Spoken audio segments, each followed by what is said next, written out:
Hello, everybody, and welcome back after a long hiatus. It's partly my fault, partly Chris's fault, to throw blame at everybody, but this is for the North, and we are back after a long hiatus. We're going to talk about the Bears tonight. It's long overdue. We need to wrap this up, finish out season one, and eventually move into the off season, and there will be more to come. We won't completely forget about you in the off season as we go through free agency and the draft, and leading up to next season. But this will be our last. Tonight is going to be our last official episode of season one, wrapping things up, talking about the Bears. So how are you, Chris? I'm doing well. Looking at that matchup, that was really a shootout to the end.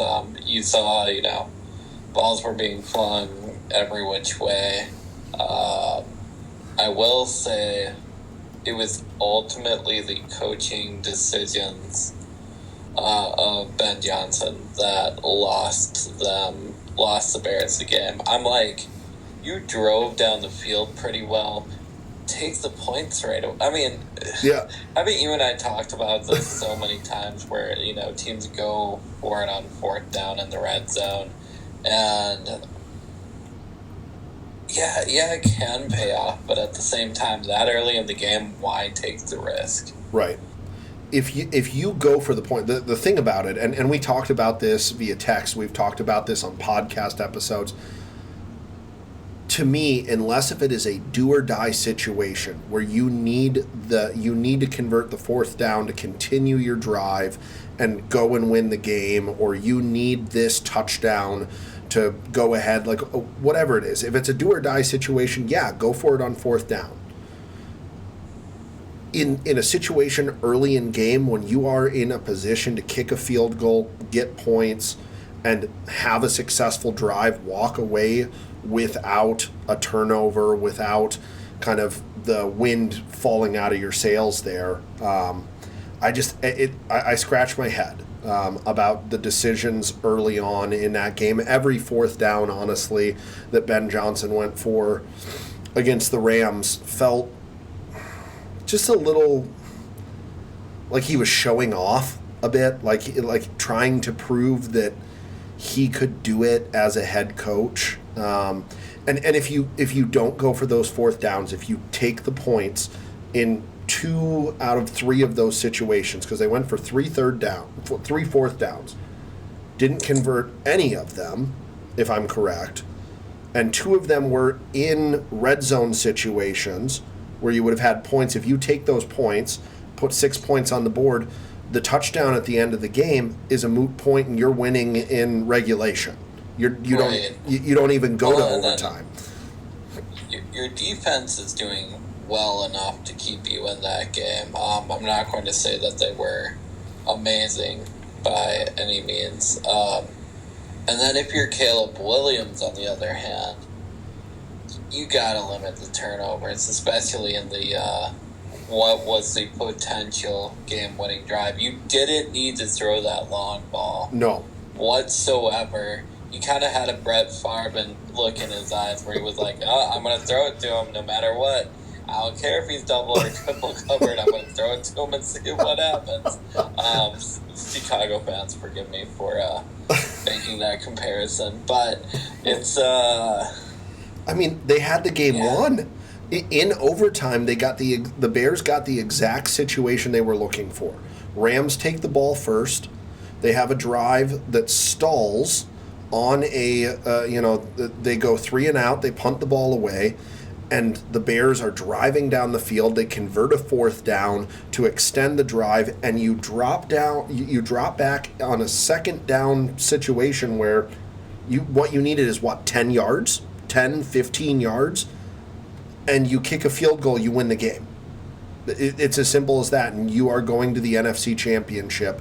Kick a field goal, win the game, go to the NFC Championship, play Seattle, and inexplicably, they drop back and throw a pass to a not so open DJ Moore, which, I mean, you can argue as long as you want until you're blue in the face about miscommunication on the route and what Caleb Williams, thought was going to happen with the route and what he saw on the field in real time.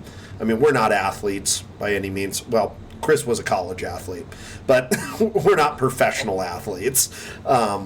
So it's hard to sit here and say that we would have done that play any differently. Maybe we would have run it differently when we're playing Madden, but they needed 15 yards. They were, it was as simple as get in field goal range, kick the game-winning field goal.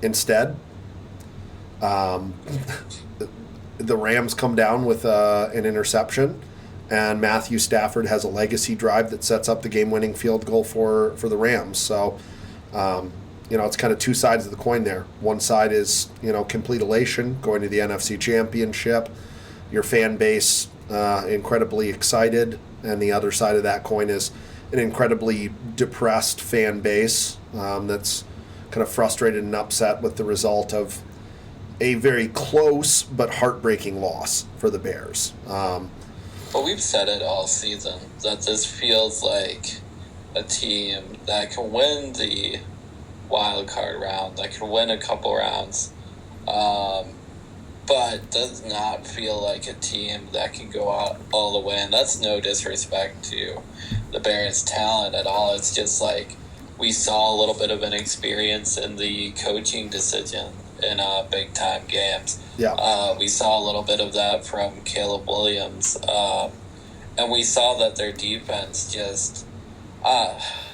their defense wasn't good enough to beat the Seahawks anyway, although it was, it did have flashes at times. Yeah. It's just they were an incomplete team this year, though they were not an incompetent team. Like, they still could have won many of those games that, they lost by 1 score. Yeah. They could have also lost many of those games that they won by 1 score. Exactly. The thing was, a lot of it came down to coaching and QB decisions. And when you need only a few points to win the game, those little decisions, such as not kicking a field goal when it's easy to early on in the game, throwing into double coverage, holding on to the ball too long sometimes for Caleb Williams. We saw that a little bit this year too, though not as much as last year, which he has improved quite tremendously. Yeah. Especially when he is being chased, he can get out of some incredible situations. Yeah. Yeah. But the thing is, you make smart decisions and you're going to win ball games. This did not seem like the smartest of the NFL teams that were in the divisional rounds. And, there were some pretty boneheaded calls all around in the early divisional rounds, but you cannot have that trying to go to the NFC Championship. You just cannot make those mistakes. No, you cannot. You cannot. I mean, We talked about this before, and we're both kind of in this same boat with the Bears. I think we both agreed with the fact that the Bears this year felt like they might be a little bit ahead of schedule, right? They won 11 games, they won the division, which was kind of ultimately, if you were going to have a successful season for the Bears, that's what you needed to do. You needed to win the division, you needed to make a kind of semi-deep playoff run. In the end of it all, though, it felt like, the ball bounced their way in a lot of these games. They had 6 or 7 games that were one score, trailing in the fourth quarter, come from behind victories, yes, they're knocking on the door of the NFC Championship, and it's a simple matter of if Ben Johnson makes one or two different coaching decisions, if Caleb Williams makes one or two different decisions in terms of pass or hold on to the ball, don't throw an interception here. We're talking about this very differently. But that's not to say that they did not have an incredibly successful season this year. I've said it before that what Ben Johnson did coming in year one and rebuilding that roster from the ground up, retooling the offensive line, making sure that the defense had pieces on the line in the secondary, bringing Caleb Williams along in his development in his second year as a starter. The entire culture shift that we witnessed for the Bears this year has been just, to go from last all of a sudden to first in the NFC North is a phenomenal culture shift. And I think the arrow is pointing upward, and I think they continue this trend going into the off season of steady improvement and probably being talked about as one of the contenders to compete for the division and hopefully build on the success that they had this year. But again, that's a lot of unknowns. That's more. We'll probably talk about that when we get to the off season, the draft, and free agency and such. But I really do think that they had a phenomenal season, but they're just a little bit ahead of schedule this year. Is my personal opinion. Yeah, and then with that too, you also get the number one seed schedule. So the road's going to be tougher for them next year. I mean, it already is tough. Yeah. With you look at let's look at the Vikings for example. Mm-hmm. They win one more game, and they are in the playoffs. Yeah, simple. They win one more game. Yeah, that's how close it is here in the NFC North. Yeah. So it's tough in the NFC North. Yeah. Just in general, and we'll talk more about them at a later date.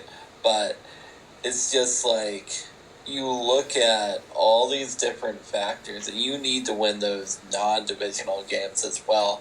And I don't know if they can compete against the top teams outside of the NFC North. And you know what? I hope they can. Mm-hmm. I'm not saying they can't. I'm just saying at this point, I do not know if they can go up against elite offenses, elite defenses, and still come out on top. Yeah.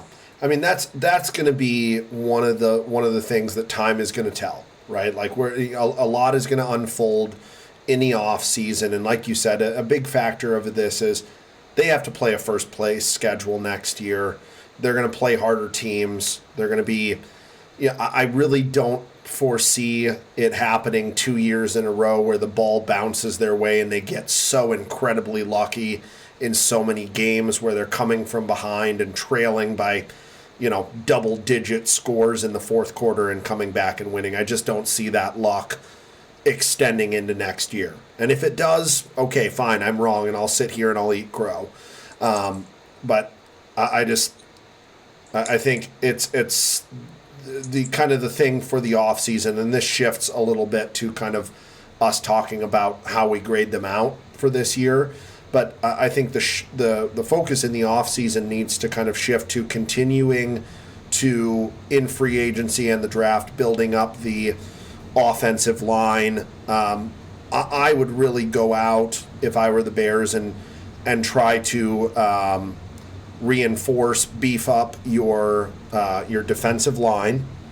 Go get a pass rusher that can really affect the game and get to the quarterback, and also go and get corners, go and get a safety that can make a difference on the back end and help kind of be that safety valve when your pass rush doesn't get home. Which is easier said than done. It is. There's going to be a lot of, I think there's going to be a lot of talks of getting secondary coverage in the NFC North, because there's a lot of great offensive line play, or offensive line and defensive defensive line play right now. Yeah. Excuse me, long day. Defense. So there's a lot of great defensive line play in the NFC North. There will be a ton of competition for corners, ton of competition for safeties, and we'll update you all on that in the next couple of weeks. Because next thing we'll talk about is free agency. That's coming up. Yeah. So my overall grade. So I'm going to break this down and then give them an overall grade based on their performance. Their offense this year gets an A.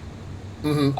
An A minus because of their explosive plays, because of, as much as he made questionable decisions this year, even more so, he did make a lot of decisions to help them win games, to help keep them in games, along with the his brilliant receiving core this year. I can't say enough about their offense. Their defense, probably a C. Mm-hmm. Yeah. They were very average. And that's not saying they're just not bad, not good. They were okay. Yeah. If I look at it and what my understanding was, they led the league in takeaways. Great. But they ranked in the bottom 10 for yards per game. And the defensive line was just not great. No. But they got takeaways. So I can't give them a D or an F. I can't give them an A or a B for, underperforming in just the defensive area. I think I'm going to actually, you know what? I can't give them an A or B plus.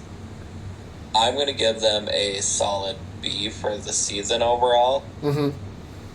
Strictly based off of the defensive play, and what we already talked about that needs to improve. Just please, if I'm thinking in the mind of a Bears fan, please go get a defensive lineman. Yeah, go get a pass rusher, someone that can affect the outcome of the game. Go and get the quarterback, because that's what you see was lacking, right, from that defense, right? To kind of dive in and talk about how I grade out the Bears. The defense to me was there. They existed, and yes, they got a ton of takeaways. They led the NFL in takeaways. However, we've talked about this on other episodes. We've talked about it, you and I, just in general. A defense that is dependent on takeaways cannot function like that. That's not a reliable stat that you can count on, right? You're not going to have games where you get 3 turnovers all the time. You might have stretches where you go, 2, 3, maybe 4 games in a row where you don't have a turnover. Well, especially against a guy like Matthew Stafford, which we saw, know. Yeah, when Stafford needed to make the throw, it was there, and the defense for the Bears didn't have it. They didn't have an answer for Puka Nacua. They didn't have an answer for Devontae Adams. When it mattered the most, Matthew Stafford looked incredible. He was a veteran quarterback, and he knew exactly how to engineer that game-winning drive. And the defense just, for the Bears, is sitting there going, well, we're there. We're here. We're trying to do this. We're trying to stop them, but what more can we do, right? I give them a C-, really, on the defensive side of the ball. They need to go and get a field-tilting player, whether that's on the defensive line, whether that's in the secondary, someone that can make a difference in terms of kind of taking away part of the field, someone that you have to game plan for that's going to keep you up at night if you're an offensive lineman, right? From an offensive standpoint, man, I hate to admit it, but Caleb Williams and their offense, just what Ben Johnson brought to this team and what they can do offensively is brilliant. It looked fantastic this year, and Caleb Williams proved throughout the year that he can, when the pocket starts to collapse, he can escape pretty much any situation. He has the ability to extend plays with his feet, either pick it up on the run, go and get a first down, scramble for, a long gain. He can get out of the pocket, extend plays, make the throws because he's got incredible arm talent. The wide receivers, the tight ends, it was just all phenomenal this year. I loved what Ben Johnson did with it. So I agree with your sentiment. A-, they looked fantastic, and God, I hate to admit it, right? Like every fiber of my being dislikes that the Bears did so well this year, but like we've talked about all the reasons that they did so well.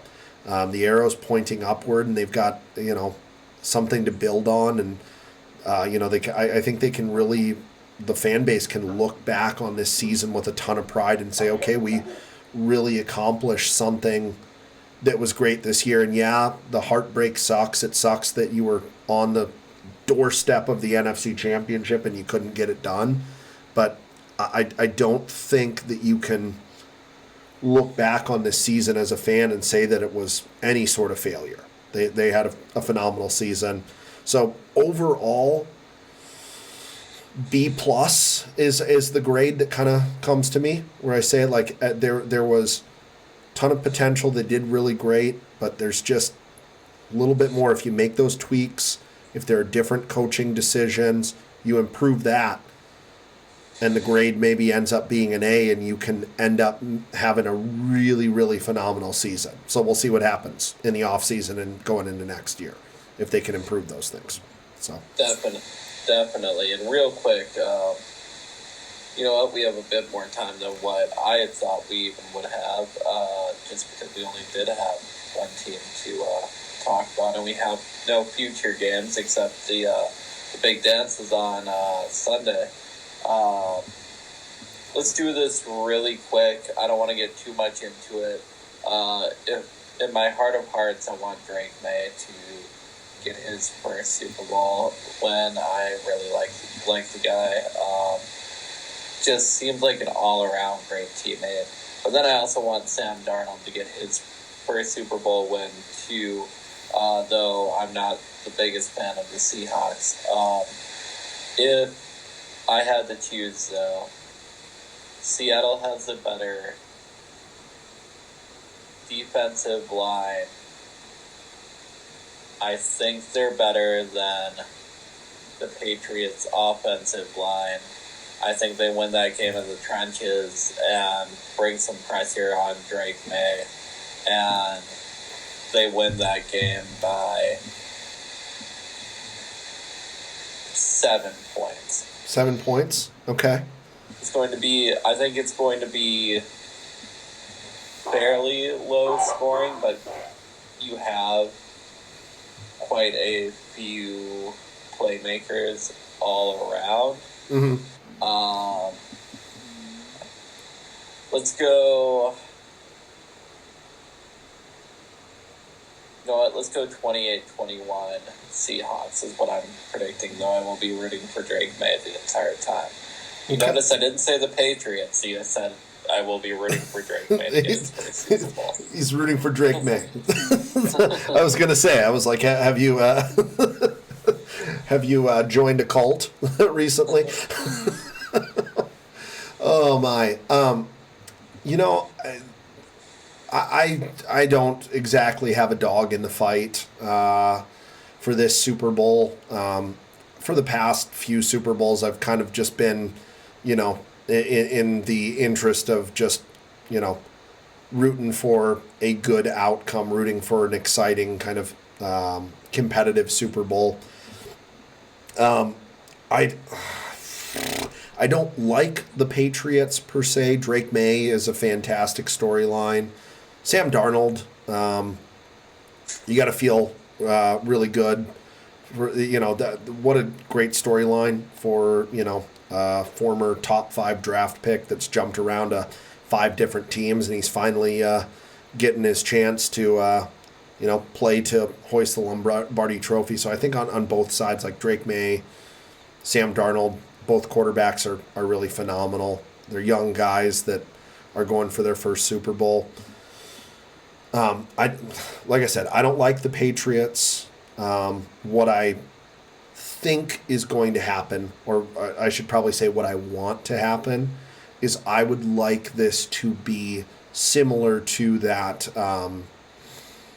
2014, 2015 Super Bowl where Tom Brady won on, Malcolm Butler sealed it with an interception. Although I would like to flip it, and Seahawks are on the goal line and they run the football with Kenneth Walker, and this time they beat the Patriots on a last-second play. I say 27-24,